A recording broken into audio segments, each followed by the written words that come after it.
like, sure, I'll do it, don't get thinking.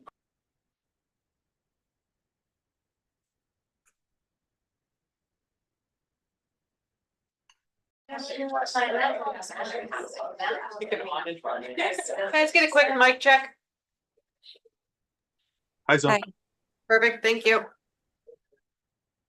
Hi. 15.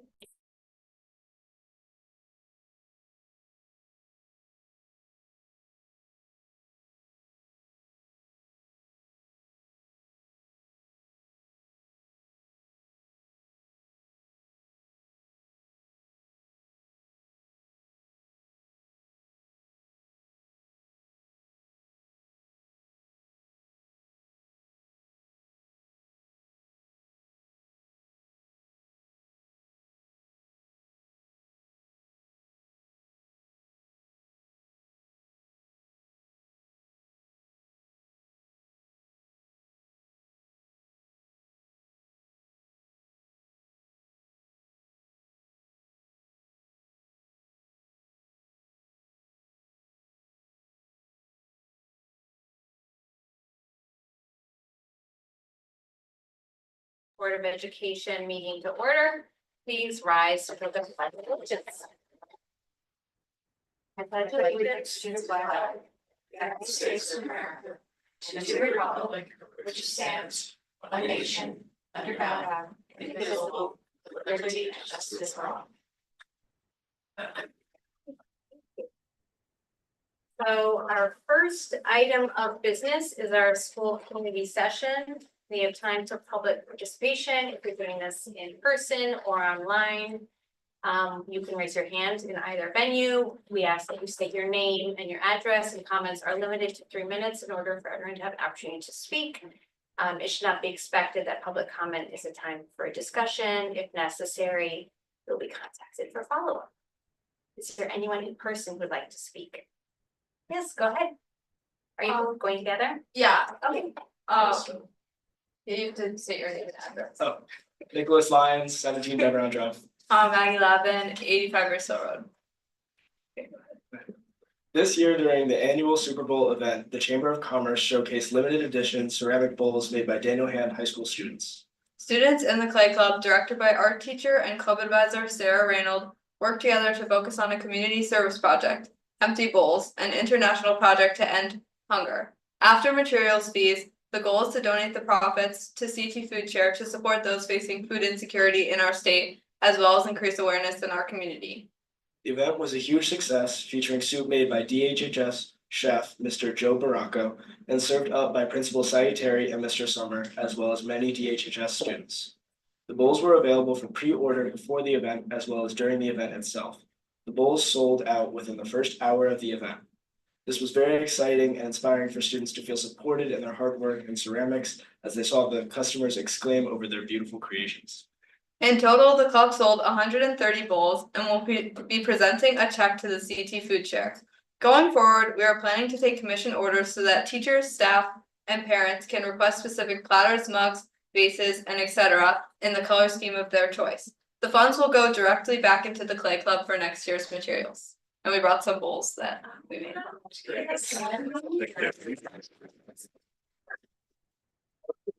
Great. Thank you so much for joining us and sharing that fantastic. Thank you. Congratulations. Is there anyone else in person who'd like to speak? Is there anyone online who would like to speak? All right, thank you so much. Our next item on the agenda is our Board of Education Student Representatives Report.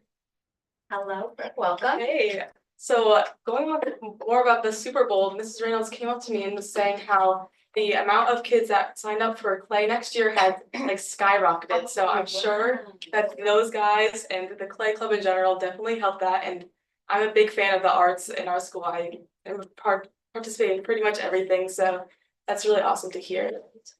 Yeah.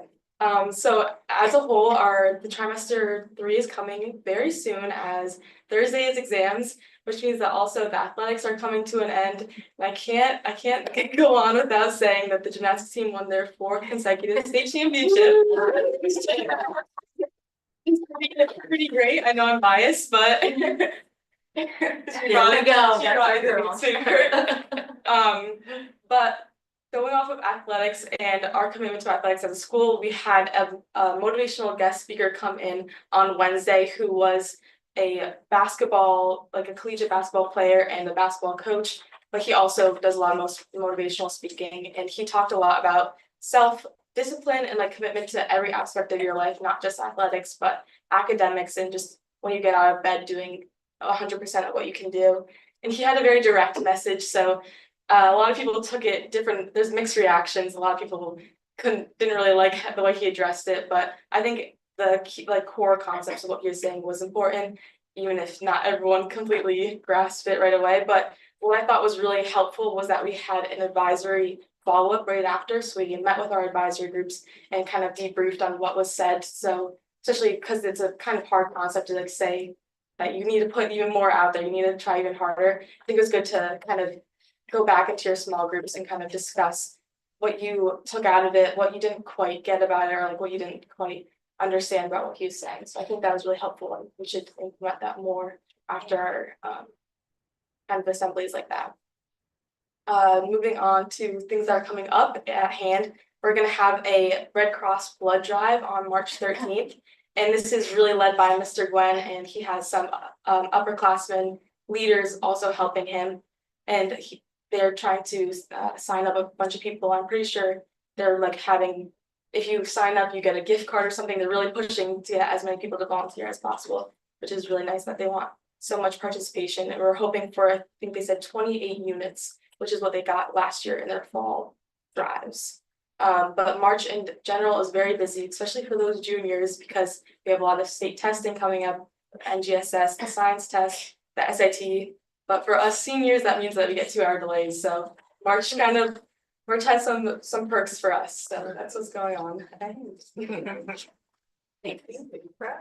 Thanks, Brooke. Any questions or comments for Brooke?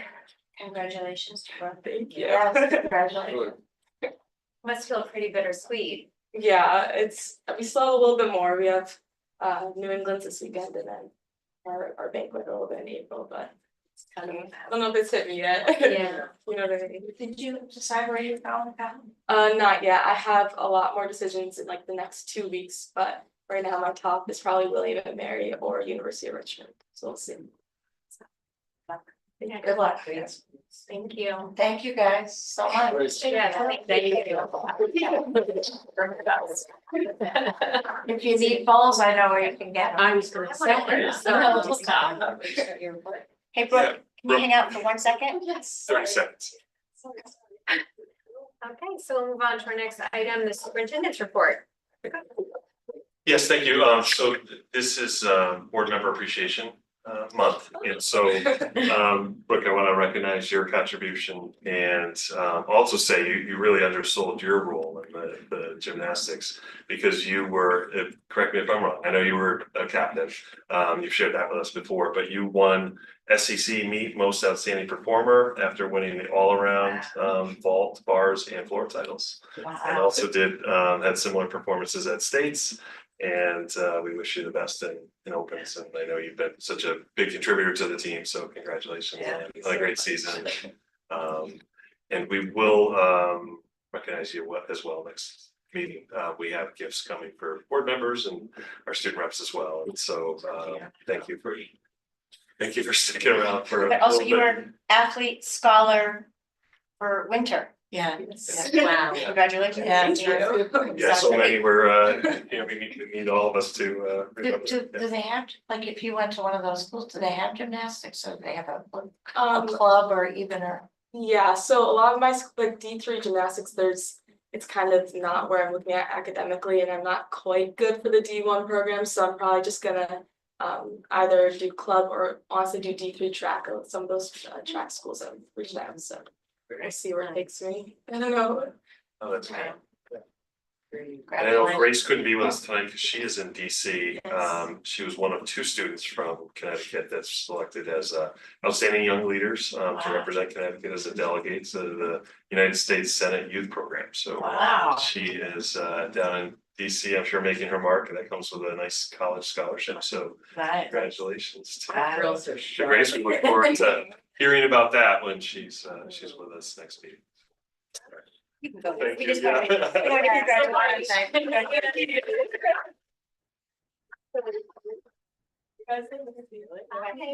Good luck for the exams. Thank you. And then, I just will say as well, thank you to all our board members. This is Board Member Appreciation Month. We, as I said, do have a gift for you next meeting, and I want to recognize you at that point as well. My understanding is the board members in Connecticut are the largest elected bodies of officials, the largest numbers in Connecticut, 1,400.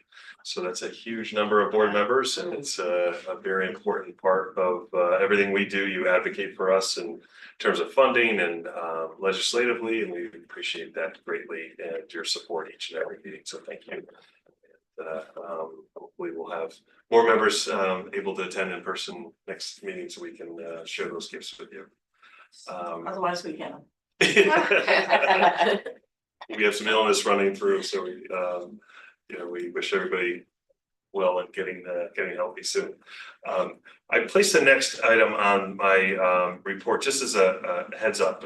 About a year ago, when we were talking about naming the schools, we had decided to keep Brown Intermediate School as Brown Elementary School. We will just need to make that official next board meeting. So I'll put that on as an action item next board meeting. And then I wanted to share too, because we have several presentations that staff are working on.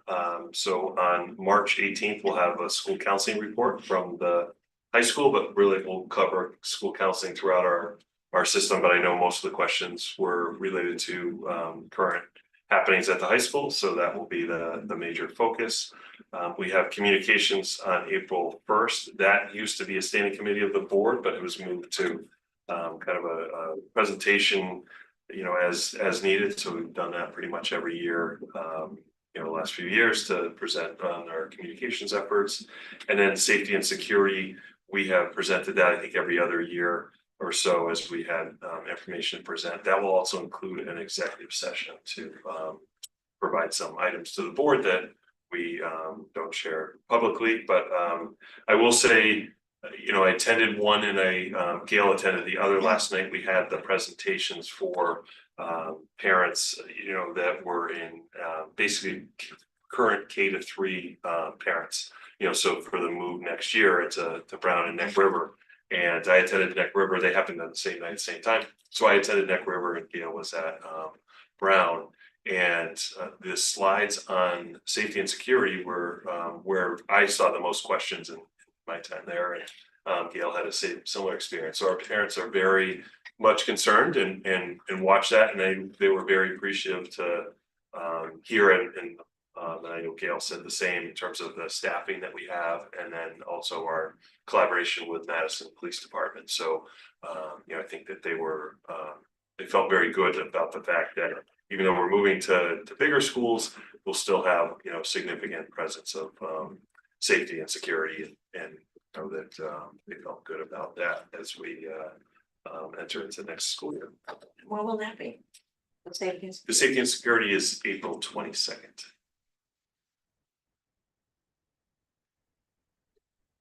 That concludes my report. Thank you. Do we have any board members' comments at this time?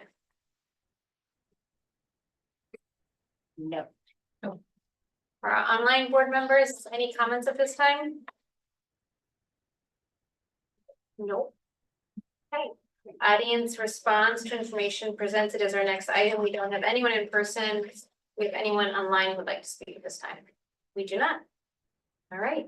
Our next item is the consent agenda. There are 3 items: line item transfers as of February 27th, 2025. Budget expenditures as of February 27th, 2025, and the February 2025 personnel report. Do I have a motion to approve the consent agenda? So moved. Second? Second. Okay, any discussion? Anyone online? Nope. Okay. All right, all in favor? Aye. Aye. Those opposed? Abstain? Motion carries, thank you. All right, our next item on the agenda is board committee and liaison updates. Curriculum and student development. You're first, Stephen. Yes, the curriculum committee met this evening. We had two items on our agenda. One was ELA grade 9 unit overview, and this was in response to some of the concerns and questions board members had at our last meeting in relation to some of the selections that were being offered in the book club portion of that curriculum, and the request to see a broader range of offerings, number one, and two, are concerned that among these, some of the more provocative books, whether they were we wanted information as to whether they were presented to the students in such a way that they could make an informed choice.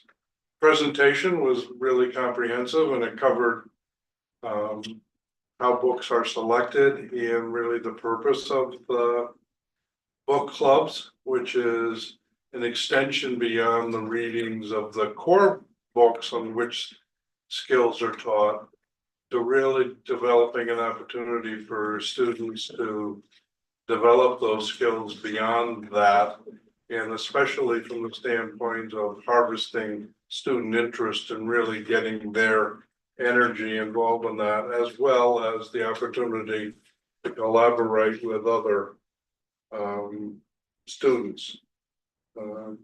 You know, the book selection is an extensive process, involves library media centers, professional organizations, looking at what other districts offer, age appropriateness. But, you know, the book club is really a vehicle for developing skills. It is not the direct teaching of the book, but using these selected texts that are books that are high interest for students because they chose them, and then for them to be able to interact with their peers in terms of exploring deeper issues of themes and other skills that are in line with the curriculum. There were a number of questions from board members during the committee, and committee members felt, you know, that they got a good explanation of the process, and you know, I think I'm safe in saying people felt comfortable with the thought that goes into it, and you know, how students are guided through that process and supported. You know, particularly, you know, because a lot of the books are provocative. There is a vehicle for really being able to get feedback and engage with the students if a topic is particularly difficult or upsetting for them, and help them process that. You know, and I encourage, you know, other members of the committee to add anything that I may have missed on that. The second item on the agenda really was a presentation on virtual reality that is happening at Polson. I mean, this was a grant program that one of the teachers, and I didn't catch her name, but Chris. Oh, she has such a hard. Pretty good. Kate. hey, Kate, she has a very difficult last name. Krasvalski. Mrs. P, right? is that what you said? Mrs. P. She's our library media specialist at Polson. in any event, she won a grant and set it up in the library and works with the 7th grade, primarily the 7th grade social studies program, to provide these virtual reality experiences where students, I mean, there were basically 3 areas. One was a virtual visit to the current Auschwitz concentration camp, guided by one of the survivors of that camp. You know, so students that are participating in that particular part of the program get to walk through several sections of that camp and hear about her experiences. Another area has to do with about a 4 to 6 minute meditation experience where I think they're taking to Iceland or I went there. and got you I guided went through to Iceland. meditation Scared. and relaxation. And the last had to do with major, about 5 or 6 major artworks in which, you know, the participant goes literally into the painting that becomes alive. So by clicking the painting of Mona Lisa, you move into the room with literally Mona Lisa with all of the. Looks right at you, she comes right over to you. In the VR thing. You know, we each, you know, members of the committee had an opportunity at the end of the meeting to step out and, you know, and try them. It's fascinating, it's, you know, the data that came is about 70% of the Polson students either have it at home or have participated in virtual reality experiences. So, you know, and some of the questions, you know, had to do with to what extent, you know, other teachers know about this or other curricular areas that might benefit, you know, science and others from the apps that are supported by this vehicle. You know, at this point, it's at beginning levels, but it was, you know, it was very interesting and I think fun for us to see. And the feedback from students is, you know, they love it, they can't wait to get into it and, you know, and have these experiences. So it's just one more addition of the long range of things that are open to, you know, our students that enrich their learning and the experience. And that, you know, that's basically it. There was no public participation and we adjourned at 6:27. Any questions? I would just say that a lot of the questions that we had at the last board meeting about the reading curriculum was definitely answered tonight in a very understanding, you know, you could understand everything.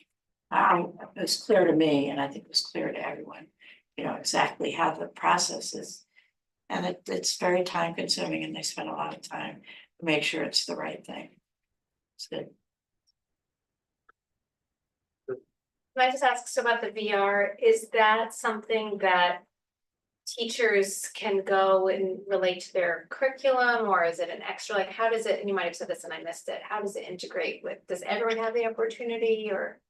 At this point, they're new to us. Okay. So through the grant, we were able to secure 6. We don't have a whole class set, so it's small groups. Okay, So the library media specialist is actually making the curricular connections. So as they're going into like one of the ones that we're looking at for a 6th grade book club unit is National Geographic okay, VR piece. So as things are coming up, she's trying to find the appropriate apps that would go with it. But also being mindful of how long it takes, about a week to run through an entire grade level with doing small group oh, I bet, yeah. pieces. So we're trying to use it smart and well, and to give experiences that are unique and deepen the learning. Yeah. In a way that we can't with literature or anything else. Yeah, so. She said she thinks, right, she takes the 6 kids down to the library. The other kids do their busy, you know, do the rest of it, and then they take turns. But I guess it would take, It takes a long. well, it takes a long time. Well, it takes a long Figure time out too, because the content is deep and impactful. Yeah. So you have to debrief after the experience as well. So it definitely takes a lot, but that's why we do it. Like Yeah. it's an important, great, important aspect, yeah. You know, it was clear to me, you know, that it's very intentional in terms of how does this support the curriculum? You know, how is it something that supports, you know, the specific learning outcomes that we're pursuing and, you know, versus isn't this entertaining or, Right. you know, recreational? But But the opportunity, it's amazing. I mean, we was talking about that, you go to libraries. Yeah, I'm sorry, you go to museums, Yeah. bring the museum to you, if you can't, it's almost like she was saying, like a field trip. Yeah. And they have, they make them sign a consent and make sure, the parents are aware. We send home a notification. Okay. Parents know. Really cool, thank you. Yeah. Hey, our next report is the facilities committee. That would be me. We have not met since our last board meeting, so I do not have a report. Next is finance committee. Galen. The finance committee has not met, no report. Okay, thank you. Next, we have personnel committee chaired by Maureen.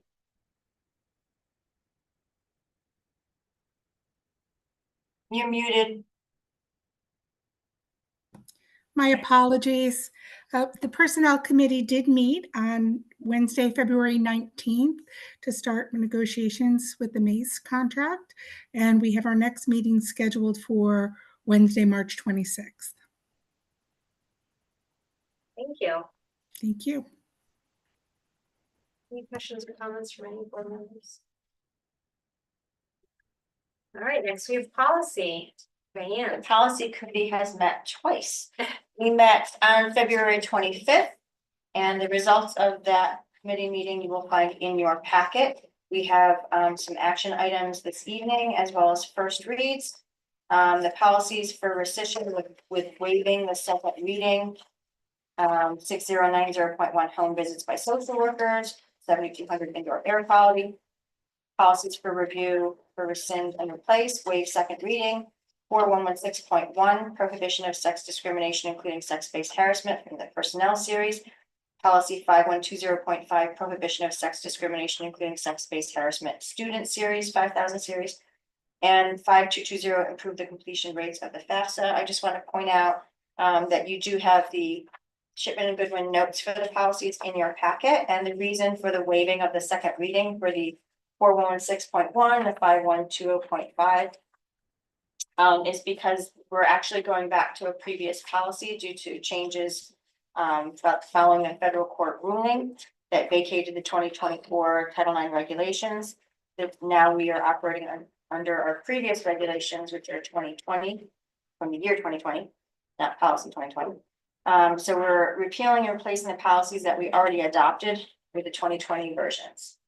So these are our previous policies, are going back to the old definitions. So that's why it's waive a second reading, because there's not much to review there, and they are necessary to do. And then 5220, improve the completion rates of the FAFSA pursuant to legislation passed in 2023, beginning with a graduating class of 2025.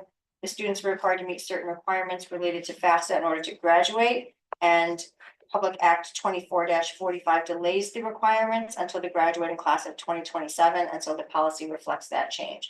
And that's why it's a waive the second reading, because that's the only change in the policy. So those are action items for this evening. Then you have policies for review with a first read. 6040 weighted grading and calculation of GPA and rescinding 5128 with it, ranking class. 6080, which is a new policy, IDEA, and then we'll be rescinding 6080.1 educating students with special needs and 6090.10 individualized education programs / special education programs. And then you see the rest of the policies there also for a first read. Then the policy committee also met this evening. Pretty quick meeting. You'll be seeing one of the policies at the next meeting because it's a waive the second read for the policy for rescission regarding curriculum pilot projects. Then we discussed policies for review for rescind and replace.